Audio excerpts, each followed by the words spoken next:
Oi pessoal, esse é o último vídeo da série baseada no livro Conversa de Amor, da Leslie Parrott.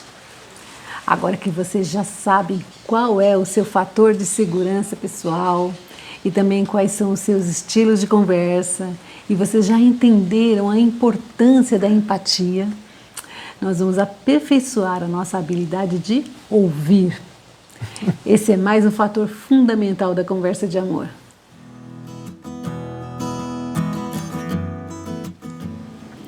Ouvir é um dos aspectos mais importantes da comunicação. Mas muitas pessoas se queixam que o seu cônjuge não ouve quando elas falam. Ouvir é confirmar, é se preocupar, é reconhecer, é dar valor à pessoa. Ouvir é a peça central de um relacionamento.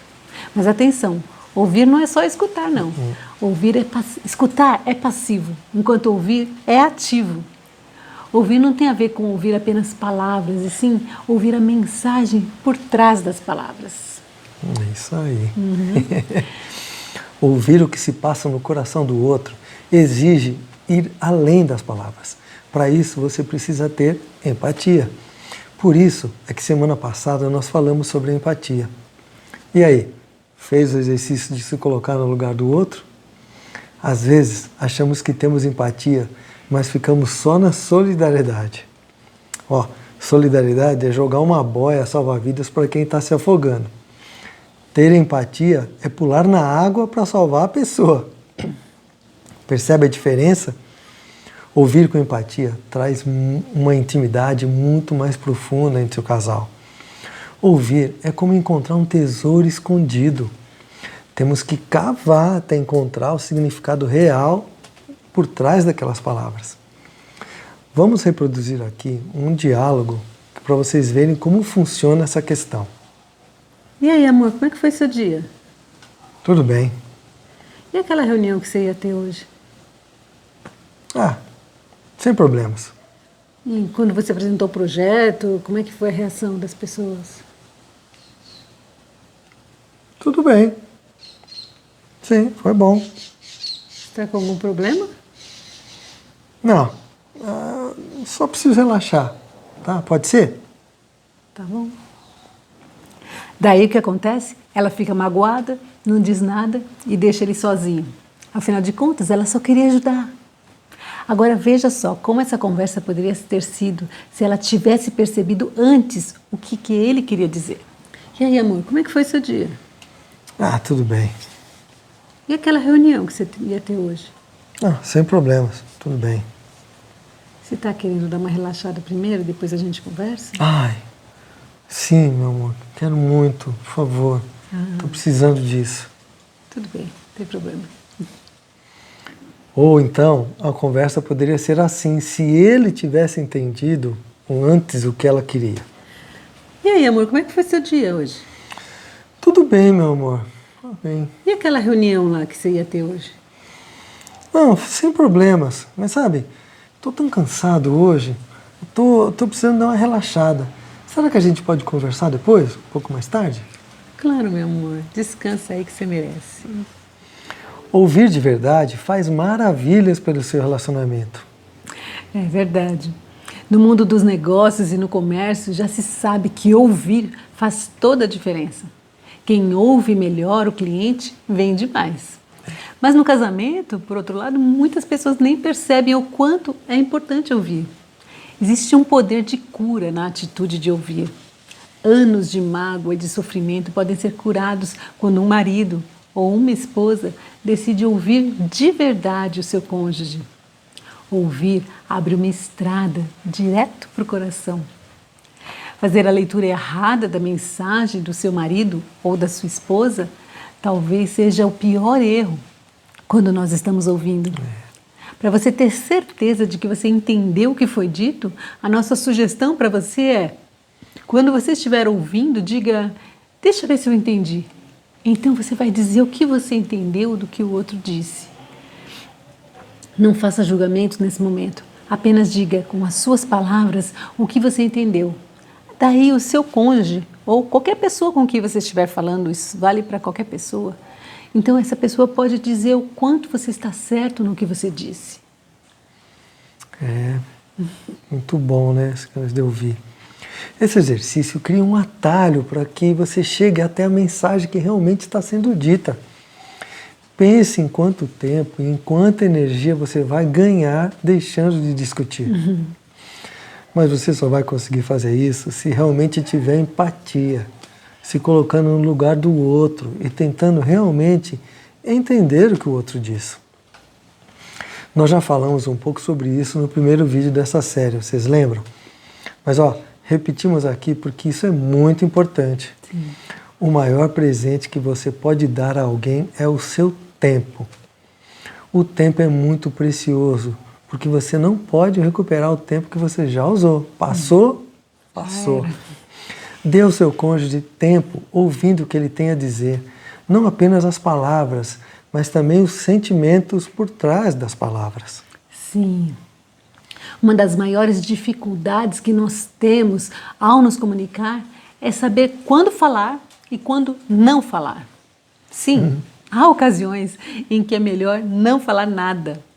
Por exemplo, pare de falar quando um de vocês não estiver pronto para ouvir. Se o seu marido estiver no meio de uma tarefa ou no meio de um jogo, por exemplo, você não vai conseguir a atenção dele. A sua tentativa só vai gerar frustração em você mesma. Então, é melhor dizer, olha, eu tenho uma coisa para a gente conversar, mas quando você estiver livre, a gente conversa, tá bom? Aí você me avisa e a gente pode conversar.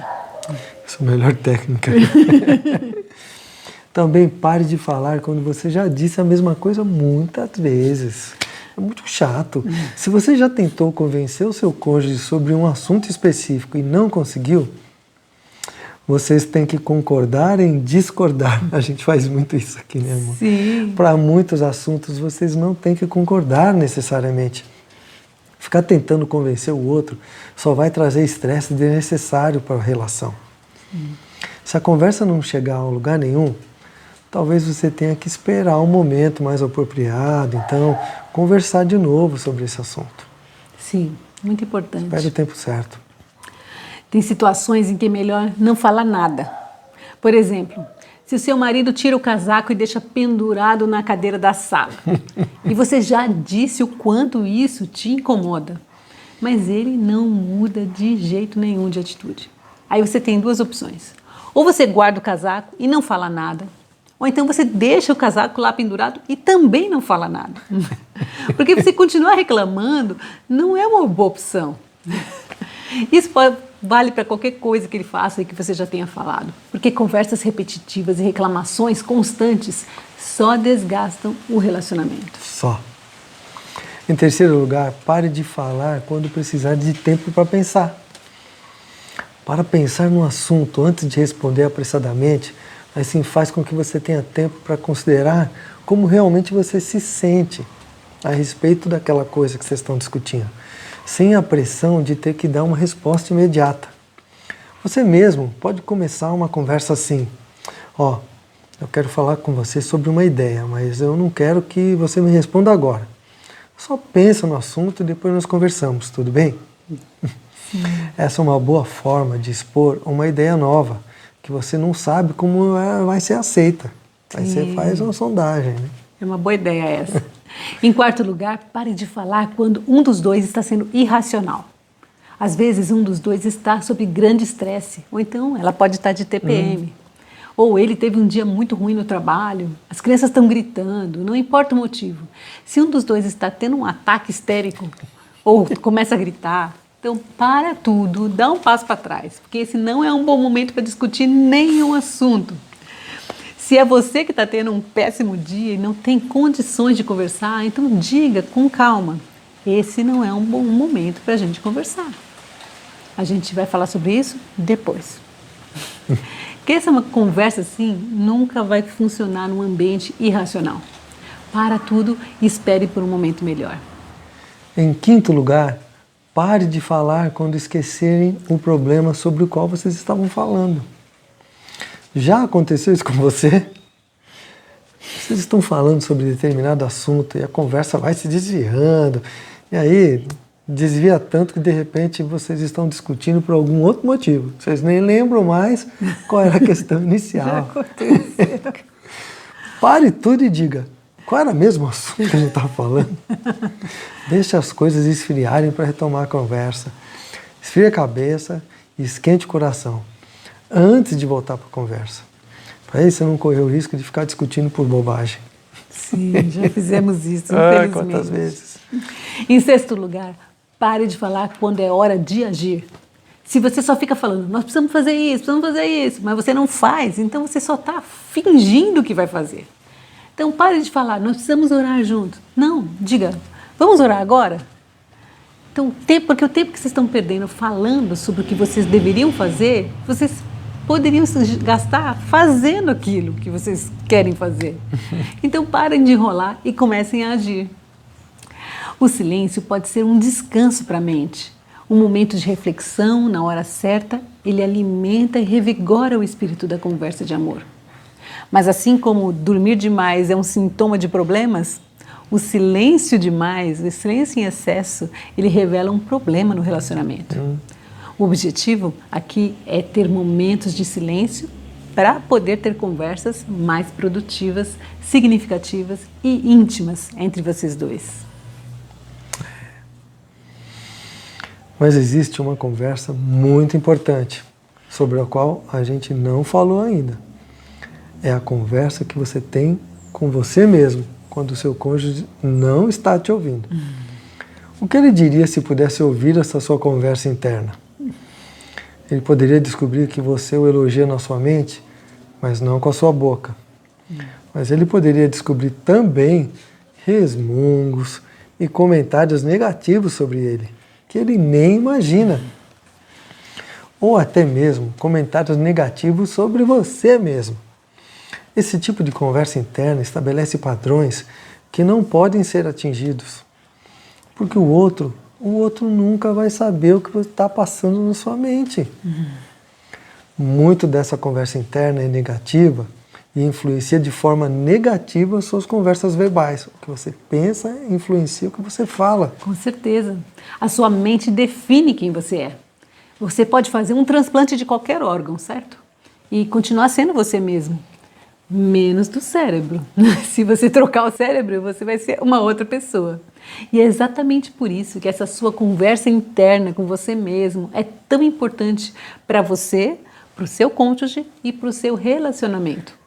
Essa conversa determina se vocês vão estar próximos ou distantes. Muitas vezes nós não valorizamos essa cachoeira de pensamentos que fluem pelo nosso cérebro, mas são esses pensamentos que moldam as nossas atitudes e as nossas emoções e as nossas palavras também. Essa conversa íntima, ela não é exata, mas o nosso cérebro aceita como se fosse válida, como se fosse verdadeira, baseado em coisas que aconteceram no passado. Elas ficam na cabeça, né? Martelando. Por exemplo, você convida o seu marido ou a sua esposa para fazer alguma coisa juntos, como fazer uma caminhada ou assistir um filme. E ele responde que não, e você pensa, ele não quer a minha companhia. Pode haver um monte de motivos para ele dizer não, mas você deduz que ele não quer ficar perto de você. E aí você passa a agir baseado nisso. Essa conversa pode ser só uma palavra ou duas, mas que para você tem um significado muito profundo. Não precisa ser todo um diálogo, mas pode gerar muitas consequências desastrosas. Quando você imagina uma coisa que não foi confirmada por uma conversa de verdade, isso é problemático. Perigo.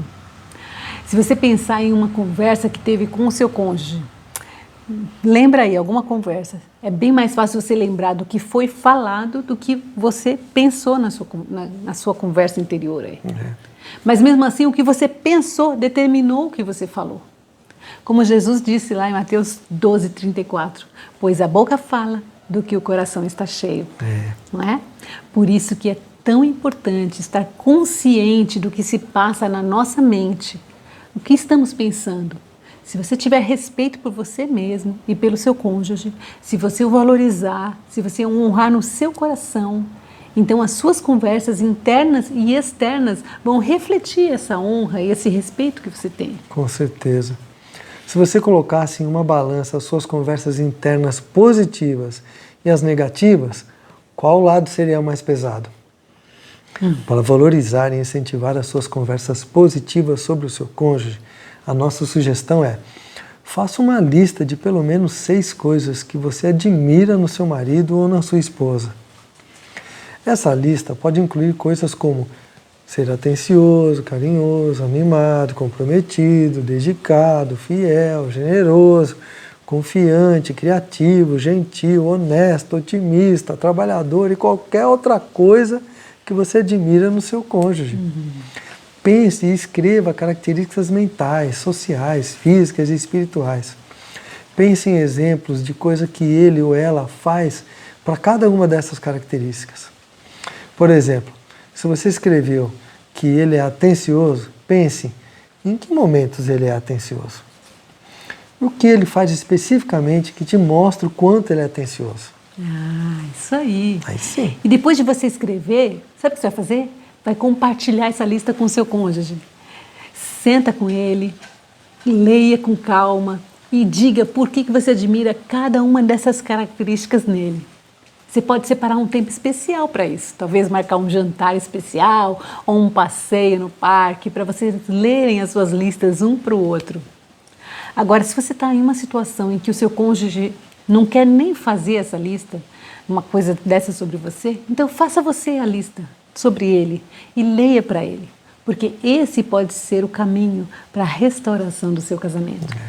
Mantenha essa lista sempre por perto e vá acrescentando coisas que se lembrar, porque aí quando as suas conversas internas sobre o seu relacionamento começarem a ficar muito negativas, sabe o que você vai fazer? Pegar a lista, ler de novo e se lembrar. Por que você se casou? Tão importante isso. Então, em que se resume a conversa de amor? Nós vimos nesses 4 vídeos que a conversa de amor é se lembrar do fator de segurança pessoal do seu cônjuge. Entender que cada um tem um estilo de conversa diferente. Ter empatia, se colocando no lugar dele e ter mais conversas internas positivas do que negativas a respeito do seu cônjuge. Mesmo que pareça ser coisa demais para se lembrar, e você reconheça que vocês ainda erram muito nessa área, lembre-se que todos nós erramos. Ninguém acerta para sempre. Isso não existe. Isso mesmo. O casal que escreveu esse livro, eles começaram a estudar esse assunto por causa dos seus próprios erros na comunicação. E nós também já erramos muito na nossa comunicação e também aprendemos lendo esse livro. E temos ainda o que aprender e crescer. Sim. Então não desista. Coloque em prática esses princípios e comece a se conectar com o seu cônjuge. Ninguém se transforma em um excelente comunicador da noite para o dia. Não. Isso exige esforço e dedicação. Vocês vão errar com certeza nesse processo. Vão ter que pedir perdão, se arrepender, mas talvez a próxima vez vocês acertem. Então, não desistam. Não desistam.